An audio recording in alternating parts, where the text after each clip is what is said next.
disait, nous avons deux leviers. Le premier levier, c'est les dépenses.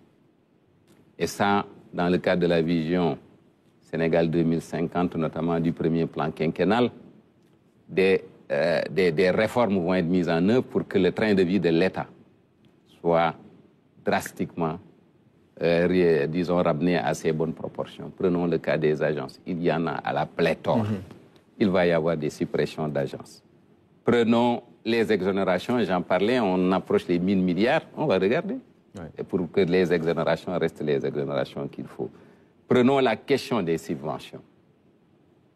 Ces subventions, il faut qu'on se dise la vérité. Il faut que nous toquions autour d'une table et parler.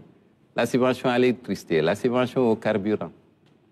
Tout le monde en profite. Ça veut dire quoi? On va vers Ça veut dire qu'il va falloir faire de sorte que cette subvention bénéficie exclusivement à ceux à qui ça doit bénéficier, aux populations vulnérables. Mais les autres, il faut que nous retournions à la vérité des prix, sinon ça n'ira pas.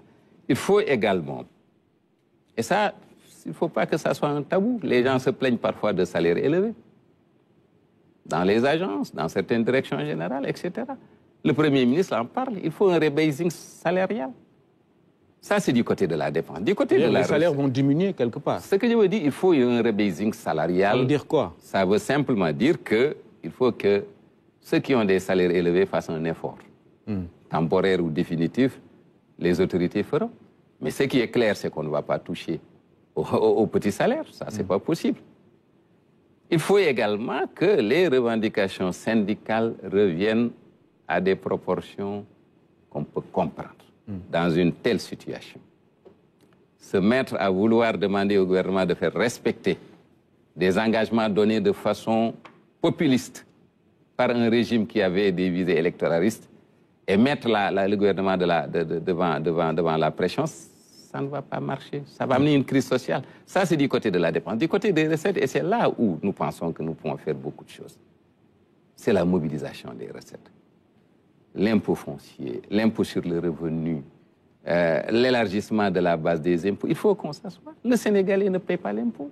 Vous prenez l'impôt foncier, vous et moi, on croit que quand on habite notre maison, nous n'avons pas le droit de payer l'impôt, que c'est notre maison, alors qu'il faut payer. Aujourd'hui, c'était le 31 janvier qu'il fallait faire les déclarations. Combien de Sénégalais l'ont fait? Donc nous allons engager des réformes sur le code fiscal, sur le code des impôts, sur le code des douanes.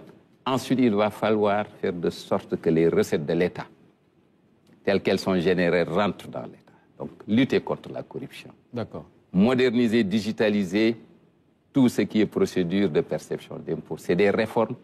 Nous nous y engageons, on n'a pas le choix. On commence cette année. On essaie d'ici 2-3 ans maximum que ces réformes produisent leur plein effet pour que l'endettement du Sénégal revienne à des proportions raisonnables. Sur le déficit budgétaire, il n'y aura pas de souci. Oui. Ça, dès 2025, on va ramener le déficit budgétaire aux alentours, disons, de 5%, parce que c'est pas, on va dire, c'est simple.